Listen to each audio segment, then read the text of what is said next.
Welcome to TIMFD. Today is my favorite day with your hosts, David Towner and Sam McEwen. If this podcast does speak to you, please like, share, and comment. Let your friends know all about us. And now, here's your host, Dave and Sam.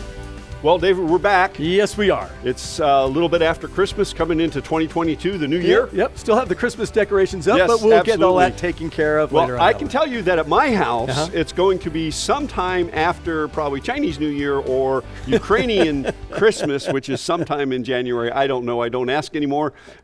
Dealing with Epiphany and all that kind of stuff, Yeah, all that kind of stuff. Okay, Yes, yeah. yes. The Orthodox Church is really big, and that's Rita's background. Yeah. So. That's pretty cool. Yeah, it is pretty cool. Yeah. So the first year, I'm like, when are we taking these down? Of course, in Wyoming, it's February, and it's, it was 20 below when I'm trying to take them down. Yeah. Not anymore, not in Florida. No, I love that. But I wanted to get in today to 2022. People are sitting out there, and they're thinking about, what's my next year going to look like? And they're thinking about all these New Year's resolutions that they want to make. And they go buy gym memberships, and they do all these things for some sort of improvement, but they don't stop and look at, what am I holding on to that I need to let go of? Do I have some resentments? Do I have some folks that I need to forgive? And with us, with our faith base, we have to forgive. Well, yeah. And we're told that we're supposed to forgive. And then with Celebrate Recovery, that's part of the recovery process is to make amends. Yeah.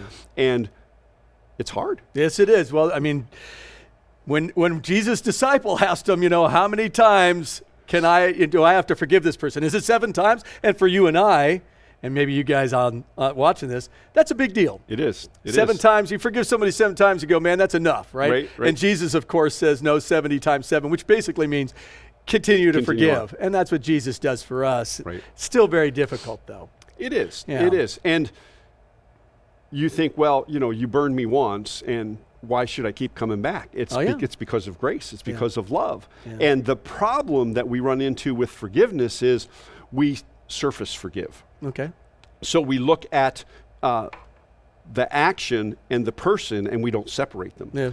So in a lot of cases, if we look at what was done, it's out of character for the person. And if that's the case, then what's the backstory? We don't know the whole story. And if we don't know the whole story, then it's kind of hard to sit back and say, okay, Lord, help me to forgive. Sure. And I think that, I know for me personally, I got hurt pretty bad with a business person, with a business person involved with our church.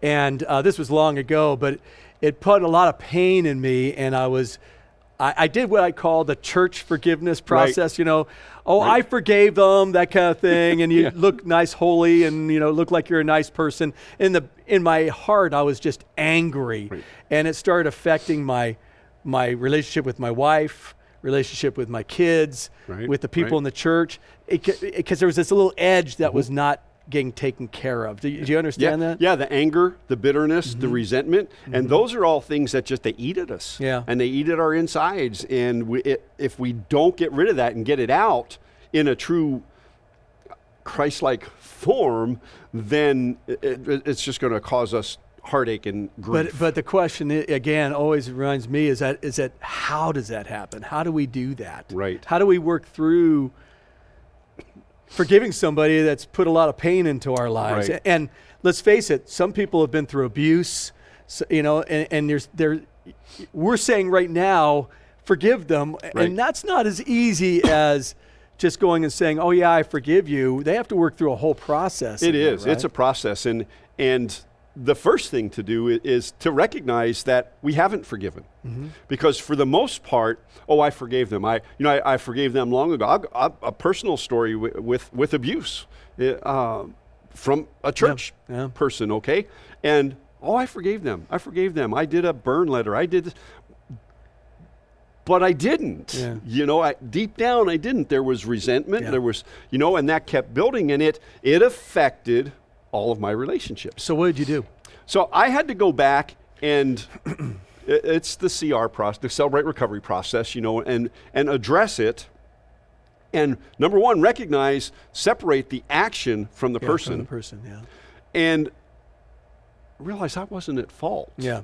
That's a big I one. did nothing Yeah. to cause that abuse. Yeah. And that's huge. It's huge. In an abuse situation, you did nothing to cause that That's right. abuse. That's That's right. all on the abuser. Absolutely. But then I had to look at it and say, do I want to forgive him?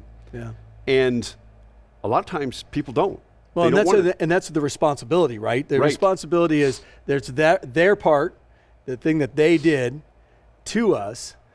My responsibility is now, how do I release that so I Right. can be healthier? Right, right, I mean, that's really right, what it comes right. down to. And I know for me, with this business person, there was a lack of trust that I had with people. I started kind of going, wow, I was a very trusting person, and I struggled with just trusting anyone, any church leader, any business leader. I mean, that's unhealthy. I'm just being honest with you guys. That's what was going on. It is, yeah. And I know for me, the first thing was going, okay, what was my part? What was their part? And I was honest with myself. There were things I could have done differently. Right. Right. Right. And then there were things I had no control over.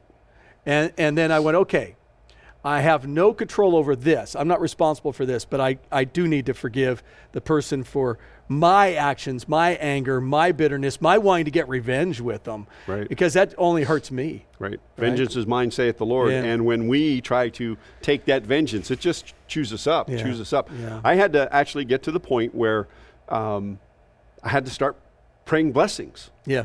Yeah. And exactly. that's the hard part. To me, that's probably you've reached the pinnacle of forgiveness when you begin to pray blessings upon the person. And you don't have to, you just ask God to bless them. Yeah. I don't get real specific. No. I just say, Lord, just, you know my heart, and I want you to bless him however whatever form it takes. Well, and that's hard to do when you, It is. if you've gone through a divorce and you're having to deal with somebody in a divorce setting, and they have an ex that's over here, and that ex did a lot of damage to them, to you, but that anger continues to kill us off, right? We're Right. getting angry towards them, Right. and they may not even be feeling it. We just got to find out where's our part, their part, release the stuff that we have no control over, Right. and be able to say, God, here's my responsibility. I need to clean this up for me. Right. Right. And you just hit on something really, really kind of, think about this, folks. We have the resentment and the anger towards this person out there, and we're holding on to all that. We haven't forgiven. They've gone on their merry way. I know. You know, I know. they've gone and maybe don't even realize what they've done. They're living in a whole different world. Maybe they do realize, but they don't care. Yeah, exactly. You know? And here we are getting eaten alive from the inside out because we're holding on to all that. So we really do have to come to a place of peace when it comes to it's time to forgive. Well, and also on simple little things like, I tell people, hey, man, I'm a type A personality. If I say something that hurts you, you got to come to me. I may not even know I did it, right? And I remember one person in the church was just angry with me for about 2 or 3 months. I'm going, why are they, I didn't know it. And then they finally came up to me because they weren't talking to me. And I finally went, hey, something going on. I've been angry with you for the last 3 or 4 months here. And I went, wow, really? So they finally expressed it. I got to say, I'm sorry. Right. And then they realized I've been wasting all this time and you didn't even know it. I didn't even know it. How much energy have we wasted over the years holding on to it and another person doesn't even know? No. And, so there's a reason Jesus said 7 times 70, and there's a reason he told us if you bring a gift or you bring an offering and you have something against a brother or your brother has something against you, leave it. Leave it and go make it right. And that's hard. Folks, we're not saying that any of this stuff is easy. It's not, okay? But we have to begin to learn to let go of the resentment, the bitterness, the anger. And what a better time than 2022, starting off a new year. Don't make a resolution. Make a promise to yourself that you're going to search out the relationships that have been damaged, the relationships that have been hurt, and begin to forgive. And if we go to our Celebrate Recovery and the Make Amends, the one thing that it does say is that we should go to them unless going to them is going to cause more hurt. And I paraphrase that, but we both know what it means. And so that doesn't necessarily mean that you go confront somebody. And we need to take care of ourselves first and self-care is something us type A personalities have a tendency not to do. Yep. We don't eat right, we don't sleep right, we don't do the things we're supposed to because we got to get this done. Yeah. Yeah. And so I would really encourage y'all, sit down and think, what's the resentment that you're holding on to? What kind of forgiveness do you need to enter into with family, with friends? Somebody hurt you a long time ago and you're holding on to that resentment. It's time to let go. Well, and also dealing with it quickly. I have grandsons, and I said something to one of the grandsons. I didn't know if it was, I knew I was speaking truth, but I didn't know if I said it in a way that would be hurtful. Right. So within about 10 minutes, I just went, you know what, I'm going back over there and talking to him. Went into his room and just said, hey, Cade, did I say something that I think that I may have come across a little rough here? Was I rough? Did that hurt you? And he looked at me and smiled and went, no, not at all. And I went, oh, okay, I just want to make sure. And he goes, no, but he liked that. He said, thank you for doing that. If we can get into a habit of really looking at what we're saying, what we're doing, how we're acting, at least for me, and again, being a type A, I always have to watch this, then I can respond pretty quickly. So like with Tanya, with my wife, if I say something and I could see it's affected her quickly, I'm going to go, I got to deal with it fast. Got to deal with it now. And before, when we were first married, it took forever. I'd let it go. Hey, it's her fault. It's her problem, that kind of thing. Right. And that doesn't help. No. That doesn't help anything, just so you know. No, it doesn't. Not at all. No. And just going and saying, hey, I believe that what I just said here hurt you. And then she could express that to me. I can paraphrase it back and then ask for forgiveness, and we move on, and learn from it. It's unfortunate that we were all raised with the phrase, sticks and stones may break my bones, but words can never hurt me. Yeah. Trust me, words can hurt more than sticks and stones because it's a deep hurt. Yeah. And wounds heal. But so my question is what do we do with this? If someone's watching this, they may be at our church, they may not be at our church, they may be in a different part of the country. So when we're talking about Celebrate Recovery, we're talking about stuff that we know that we're connected to right here. So let's say someone's been hurt or someone's hurt somebody else. What can they do, and what would you suggest for them to do to get into a healthy place and start 2022, as we're saying, in a good way? So I would say the first thing is to recognize the difference between the hurt and the person, the action and the person. Separate it out. You don't know the whole story. If somebody has offended you, or you think you have offended somebody, and you're still at least talking, ask. David, we talked the other day, and I said X, Y, Z. Did that offend you? Yeah. And hopefully you have a close enough relationship that you can take care of that. If we don't go into it recognizing our part, recognizing the fact that we've been offended somehow, and why. If it's an abuse case, that's a whole different scenario. What would you suggest somebody that did go through an abusive situation? Could be in a marriage, could have been sexual abuse, physical abuse, emotional abuse. What would you suggest for them to do? To me, first off, you can't do it by yourself. No. If you think you can correct an abuse situation, even a lot of forgiveness situations by yourself, you cannot do that. And it is not weak. It is not, I don't know a better word, weak, to seek help. Now, here, if somebody comes here, we would recommend Celebrate Recovery. We have a list of Christian counselors and things like that. Definitely. But here's the thing, and this is, and I have pastor friends who totally disagree, and they're going to disagree with this statement. If you're in an abusive situation, it's time to get out. And you need to seek help to do that, because there's a pattern and a cycle in abuse relationships, and you have to break that pattern and cycle, and you don't want to become an abuser to break that cycle. And that happens a lot. That's why there's so many layers to this. So we're not trying to pretend that we're coming up with something, at the beginning of the year and saying, okay, now you're all cleaned up. We're just saying, here's an open door to say, is there some resentment, some anger, some bitterness in me that's towards somebody else? Right.